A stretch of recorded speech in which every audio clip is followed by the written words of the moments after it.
The first story is an update about a man in his 60s, dying of stage 4 pancreatic cancer. He caught his wife cheating with his business partner. The part 1, 2, 3, and 4 is in the description below. Update 5. I discovered the affair when I came home early to tell her about my diagnosis, confrontation and aftermath. Mike Tyson said, "Everyone has a plan until they get punched in the mouth." Yes, every plan does not go exactly as you vision. Mine is not exempt from this reality. I will take a moment to set the table of my plan for you. Jane and I have a weekly date night and we generally use the same restaurant. So much so we have a regular table. It is in the back, still public but away from the high energy near the bar.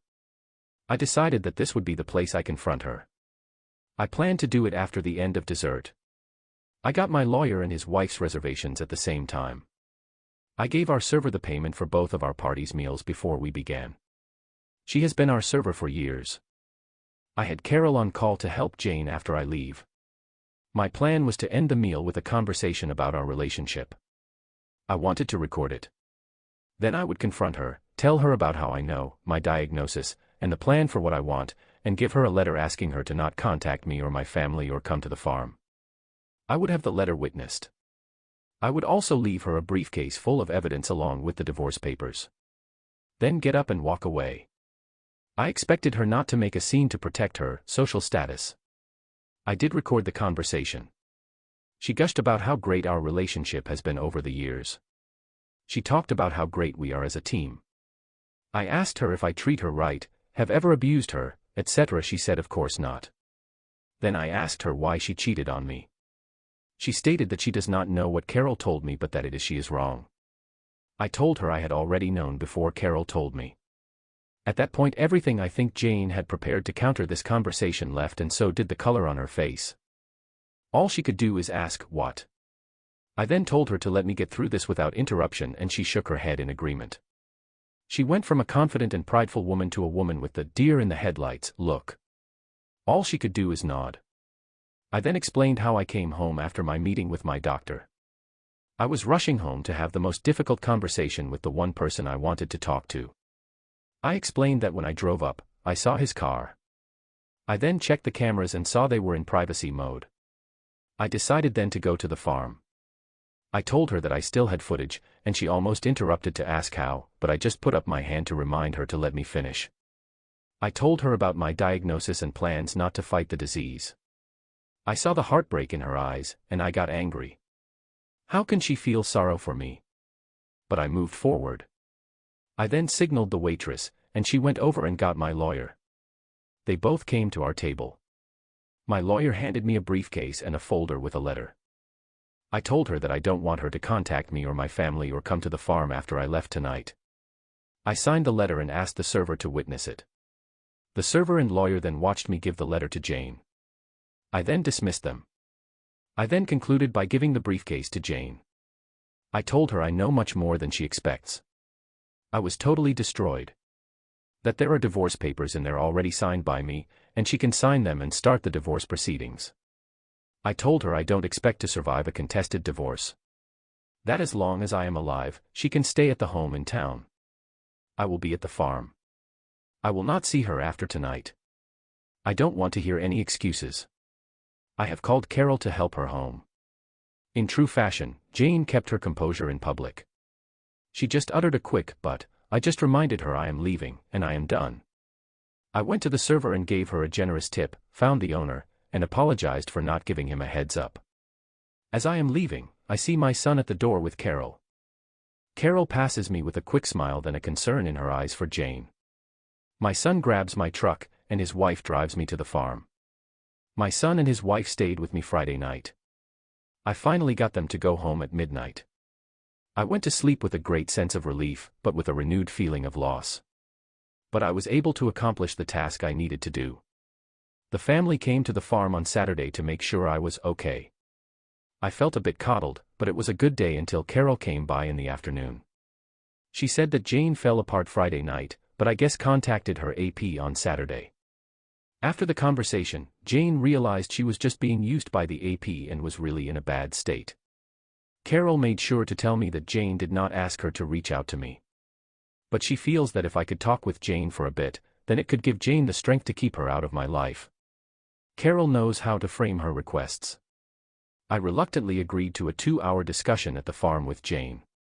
I would have someone there for me and Jane could choose someone to be there for her. We will have a civil conversation. I will not accept being blamed, minimization, or blame shifting. The purpose of the meeting will be for her to get answers for how to move forward. That meeting happened this morning. Jane picked Carol and I chose my daughter. I wanted it to be as comfortable for Jane just so we don't have to repeat this again. I entered the meeting with a steadfast direction and goal of having Jane out of my life. The meeting was as expected. Jane cried, apologized, and tried to minimize the affair. I was not having any of it. I laid out that she will have a place to leave until my death. Then the house decision will be on the trustees. I explained that she will not see anything from my estate or from the trust. But she has her 6-figure pension and her trust, so she will be just fine. I have to rant about something, she said. Why won't you fight for me or us? I almost lose my temper at her, but I just responded with, I just don't care about you or us anymore. That kinda destroyed her. Here I am going to express my anger. This is the mind of a selfish cheater. All they think about is themselves. That even after destroying someone, they expect to have enough value in that person's eyes to fight for. F that. I was not worth fighting for against her desires or greed. F her. Sorry for the rant. Jane gets the answers she asked for but in hindsight did not want them. I don't want another meeting. I feel continuing the meetings just distracts me from what I want to do. Carol and Jane leave, but Carol comes back a couple of hours later. She and I have a quick talk. Apparently, AP had received notice from the trustees that they are going to convert the loan into shares of his company. And since the trust will be the majority owner, they are asking for a full forensic audit. My daughter with the MBA is not wasting any time. Well, I guess when Jane went to him for comfort, she realized what I already expected. He was using her to see if she could buy the loan from me. There were offhanded comments in the recordings that I suspected he was up to something. Well, with the paperwork filed, AP knowing I sold the loan to the trust, and Jane no longer in my life, her usefulness to him is gone and he let her know. Apparently, Jane also confided in Carol that her trust is exhausted. She will only have the income from her pension. She saw life with AP to be more glamorous than with me. She truly thinks his net worth is more than mine. He drives nice cars, eats in fancy restaurants, flies us first class, while my husband played on his farm, drove an old truck, and we flew in economy class. That she was planning on divorcing me when he expressed his undying love and desire to marry her. It disgusts me that she is this greedy and shallow. I won't see it, but I expect my family will tell her how much I was worth after my death. I am so glad that her true colors were shown now so I could deal with her and spare my family from her. Then Carol did something that was totally unexpected and threw me off guard. She told me that since I am no longer encumbered if I need companionship to give her a call. I challenged her and asked why with my diagnosis, why would you or any woman want to spend time with me? There is nothing long-term. She responded that just because Jane is an ignorant SLT and did not know what she had, does not mean any divorcee or widow would not line up to spend what time I have left with me. That I am a hell of a man and any time with me would be cherished. And I would have quite a few lady callers lining up and she might as well be first in line. I asked her, but most won't know Jane and I are separated. She said Jane does not want the social groups to know, but that she and Sarah will make sure her story is out. I was polite and told her I would let her know. She smiled and gave me a kiss on the cheek. I thought about it after she left, but I am pretty sure I do not want that complication in my life right now. I have left quite a bit out, but that is the highlights. I am doing okay. It has been a roller coaster. I need a few days of peace and quiet. The social groups will know soon. Both the breakup of my marriage and also my diagnosis. I will now have an endless stream of people wishing me well. I knew I could not delay it forever, but I don't want to be treated differently. However, life is what it is. Time to start dinner and relax this evening. Again, thank you all for all of your support. I will try to go back and respond to all of your messages. They mean so much to me. TLDR, I confronted Jane and the aftermath. Reader comment, I was waiting for thin update all day. I'm so invested that I feel such a relief when you confronted Jane. My blood boiled when she asked why you won't fight for her in the relationship. Psycho. After everything she did. I'm glad that the AP played her and that everyone in the family knows. I also love that she wasted her trust. Nice. What a dummy. LOL, and Carol is a mess. I mean, she's not wrong. You sound like one hell of a guy, but damn Carol, give OP a day at least. Also, I love that she will let the social group know. I don't know if you will continue to update, but if you don't, I hope that the rest of your days are filled with peace and the love of your family. Original poster, thanks for the support. I have to admit, Carol took me by surprise. She said she wanted to be first in line. I guess she believes that fortune favors the bold. I am sure there will be more drama that I need to vent and gain support for. Thanks reader comment, thank you for sharing your story in appropriate detail. I am very sorry that you had to go through all of this and that you have some challenging times ahead. Do realize that your integrity is truly inspirational. Original poster, I gain strength where I can, and that includes from all of you. You all have and continue to help me. Thanks. Reader comment, I think Carol has admired you from afar, and to her credit, respected you in your marriage. She just has feelings for you and would not consider it a burden to be with you. I am my wife's caretaker. We will be married 38 years this May. She has MS. I have never felt it was a burden to care for her because I do care for her. You must be a hell of a guy to be so well thought of. I'm sure everyone who loves has been enriched by your legacy. Keep us updated. Original poster, you are one hell of a guy. My thoughts are with you and your wife. I think I would rather have my shortened time than your wife's road. I admire her strength. Story too confusing but great talk, I guess. Initially our talk started over the phone, but while at the house we talked more. Well, like always, more so me. We both let it out. She was definitely more restrained, but at least she said something for once. She says she's tired of the cycle. She brought up that she still resents me for hurts I caused her. I understand, but I acknowledged everything I've done to do right by her. Not to take away how I've hurt her, but that I've tried to evolve and do my best to show up for her as her partner and a father. Doesn't matter. And I addressed that. It's amazing how much I've been told I can't move forward when the truth is she didn't want to move forward. She also claims I've been moving the goalpost in recovery when I've been consistent the entire time. I showed her what I needed. She expressed that she goes to therapy. Which turned into how much things are my fault. I have criticized her, and when angry I said hurtful things. We both do. She just keeps saying I don't see this working and I feel nothing, no spark. I see you're trying, but I don't feel anything. I told her that I can't be new love she had with AP and that I've been trying to draw near to her, but it's always something in the way. With AP she had no responsibility except being deployed. She said, well, you're making it more than what it was. It wasn't great.